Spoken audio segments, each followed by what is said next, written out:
by enemy fire. The gliders of Koch's group and the headquarters of the Storm Regiment's 1st Battalion swooped down on Hill 107.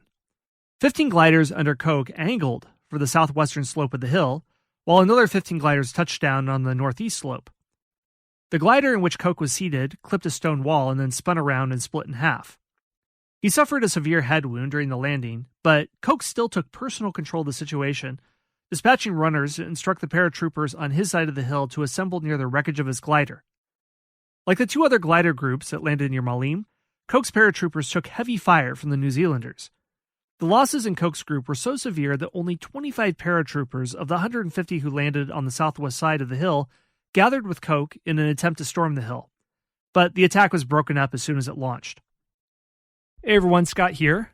One more brief word from our sponsors. The other 3 battalions of the Storm Regiment were to drop by parachute along the coast farther away from the Maleme airfield and secure the approaches to the airfield. The 2nd and 4th battalions of the Storm Regiment dropped west of the Tavernites. These paratroopers reached the ground and found their weapon canisters and formed into cohesive units. The battalions included 2 heavy weapons companies armed with mountain howitzers and anti-tank guns. But after sizing up the tactical situation and realizing that Koch's detachment was in danger, 2 companies from the 2nd Battalion were dispatched on a wide march to the south in hopes of capturing Hill 107 from the rear. The unluckiest group of Germans in the Maleme sector was the Storm Regiment's 3rd Battalion, that was led by Major Otto Scherber.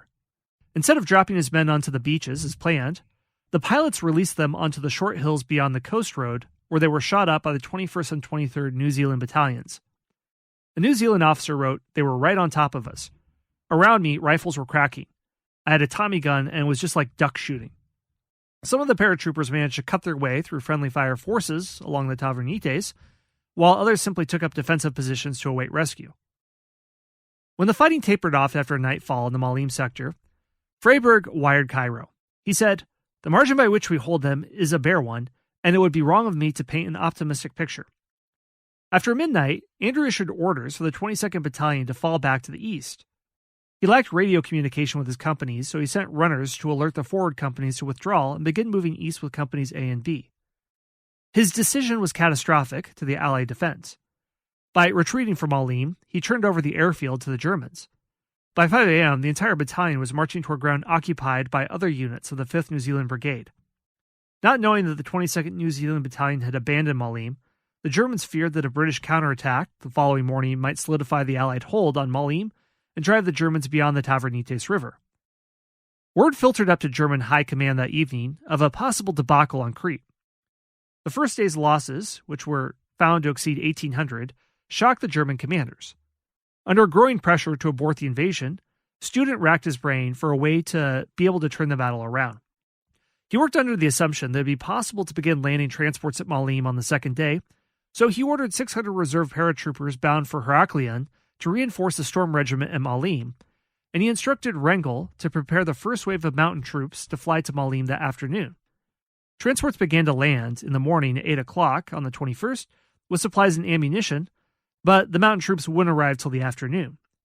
Student ordered 4 more companies of paratroopers dropped in the sector that afternoon. 2 companies dropped safely on the west of the airfield, but the others landed to the east of the airfield, and they were badly mauled by the 20th New Zealand.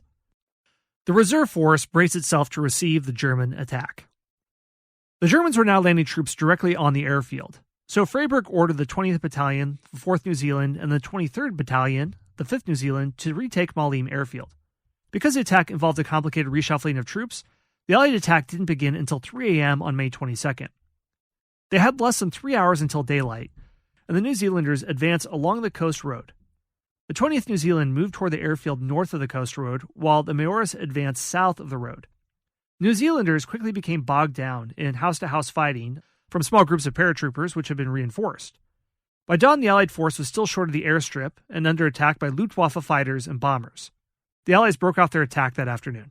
Something that really changed the momentum of Germany's attempted conquest at Crete was the Royal Navy getting involved on the night of May 21st. They repulsed 2 lightly protected German convoys that were bound for Crete. The first convoy had 2,330 men on it and was attacked by a task force made up of 3 cruisers and 4 destroyers. Most of the Germans were rescued from the water, but their vessels were loaded with weapons and equipment, and those were sunk. Another task force that had 4 cruisers and 4 destroyers intercepted a larger convoy with 5,000 troops bound for Heraklion less than 12 hours later, and they forced it to return to the Greek mainland. German transports, despite the shelling, were landing at a rate of 20 per hour when Allied units were exhausted and running short on ammo. After its unsuccessful counterattack, the 5th New Zealand withdrew east the morning of May 23rd. Malines became fully operational for Germans, and Me-109s began operating from the Malines airport. The next day, the Germans drove the Allies back onto a series of hills known as Galatos. When the sun rose on May 25th, 5 resupplied German battalions faced 2 New Zealand battalions low on ammo. Throughout the morning, the Germans pounded the Allied positions with heavy artillery and mortar in preparation for the assault. At noon, they advanced across the ground. In the fighting that afternoon, Brigadier General Hermann Römke's paratroopers overran D Company, 18th Battalion, and the battalion's other 3 companies fell back to reorganize. By late afternoon, a steady stream of Allied soldiers were flowing into the rear. With the withdrawal from Galatos, the last Allied hopes of stopping the German offensive and keeping the island failed. The New Zealand Division, along with 2 Australian battalions, had no choice but to fall back on Kinea. The next morning, Freyberg informed Wavell that the Allies were losing the battle because the number of fresh German troops arriving daily and the constant harassment by German fighters and bombers were wearing them down. He wrote, "No matter what decision is taken by the commanders-in-chief, from a military point of view, our position is hopeless."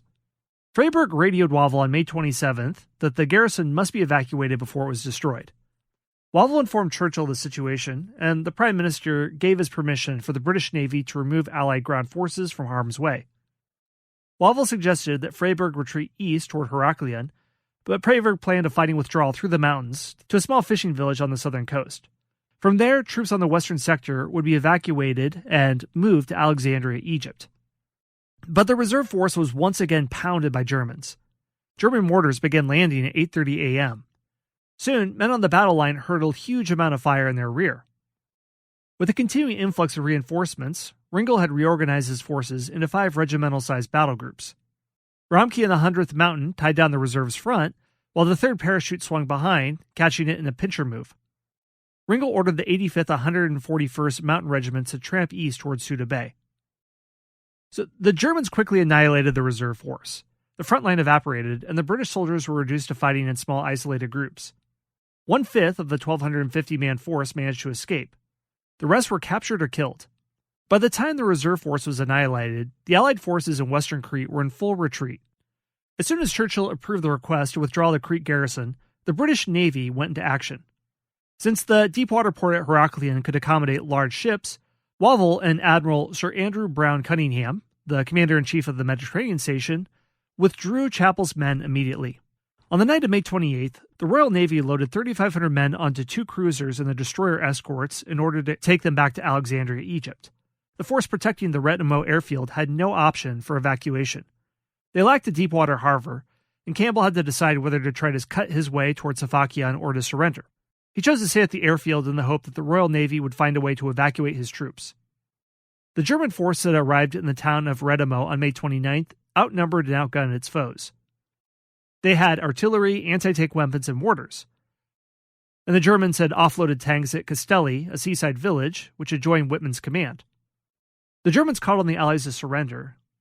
Campbell surrendered along with 700 men, but some retreated into the hills where they held out for several months until a submarine picked them up. The evacuation from Sfakion was carried out over a 4-day period from May 28th to May 31st. The task force assigned to the evacuation sailed to Sfakion for the last time on the evening of May 31st. 4,000 troops were carried to Alexandria that night, with ships that left at 3 a.m., but many Allied troops were left behind. On June 1st, Lieutenant Colonel Theo Walker surrendered 5,000 Allied troops to an Austrian officer of the 100th Mountain. The Royal Navy transported a total of about 16,000 Allied troops to Egypt. The Germans had driven the garrison from the island and captured its 3 airfields intact, but they suffered major casualties. Their assault force numbered 22,000 paratroopers and air landing troops, and the Germans recorded nearly 6,500 casualties, including 3,500 killed or missing in action. Half of the losses happened on the first day, most among the paratroopers of the 7th Air Division. The Allied forces, excluding the Greeks, had about 3,500 casualties, including 1,700 killed. 12,000 British and Anzac troops were taken prisoner. The Greeks weren't evacuated, so the roughly 10,000 who survived the battle also went into captivity. So, why did the Allies lose the battle, and what was the result of the battle? And if the paratroopers won the battle, why weren't they continually used in the war, as the original questioner asked? Well, going back to the Warfare History Network article, their analysis is that the Allies lost the battle because of miscommunication and miscalculations at headquarters. Freyberg had the resources at hand to defeat the Germans if he would have taken initiative during the first few days of battle. But he didn't commit his reserves in the Cannae-Suda sector to keep Malím airfield out of German hands. Freyberg was focused on the idea that the Germans planned a simultaneous beach assault, and he withheld reinforcements from the main battle.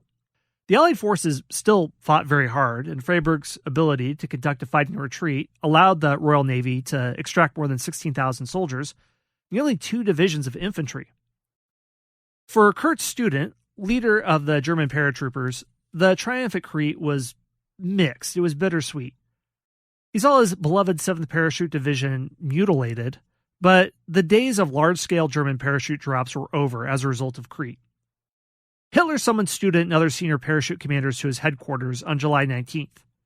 After congratulating them and presenting them with the Knight's Cross, Hitler conferred separately with Student, and he stunned him by telling him that from then on, paratroopers would play a less active airborne role in the war.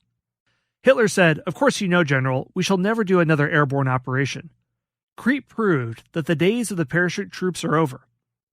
Well, that might have been true for the Nazis, or at least the role that paratroopers would play. But with the landing of the Allied paratroopers in Normandy 3 years later, that would prove Hitler wrong. The Fallschirmjäger suffered other losses during the Battle of Crete.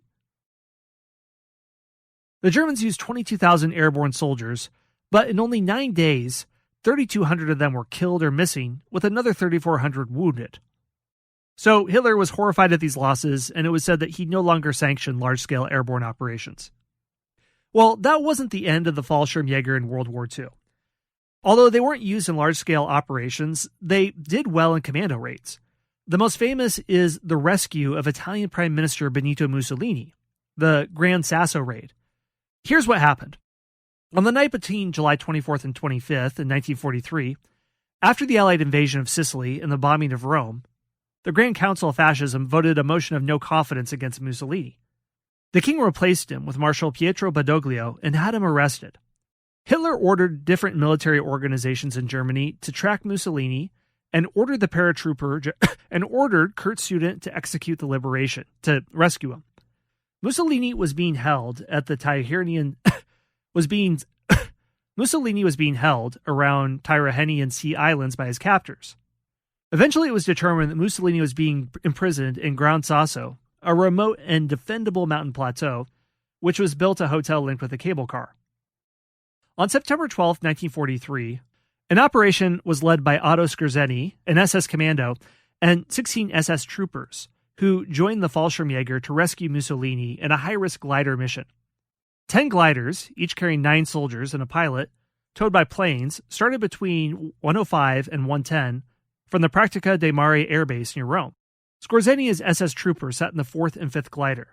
The units landed, and the valley station of the funicular railway, leading to where Mussolini was held, was captured at 2 o'clock in a ground attack by 2 paratrooper companies. They also cut all telephone lines. At 2:05, the airborne commandos landed their 10 gliders on the mountain near the hotel. One crashed, causing injuries. The Fallschirmjäger and Skorzeny's special troopers overwhelmed Mussolini's captors. These were 200 well-equipped guards, without a single shot being fired.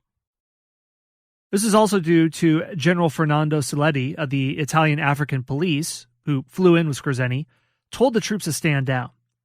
Skorzeny attacked the radio operator and his equipment and stormed into the hotel, followed by the SS troopers and paratroopers. Only 10 minutes after the beginning of the raid, Mussolini left the hotel, accompanied by the German soldiers. Mussolini was evacuated. He was eventually taken to Vienna, where Mussolini stayed overnight at the Hotel Imperial. The next day, he was flown to Munich, and on September 14th, he met Hitler at the Führer headquarters Wolfslayer in Rostenburg. The operation was acclaimed, even though there was little enemy resistance. Only 2 enemy soldiers died. Otto Skorzeny and his 26 SS soldiers took much of the credit for the success.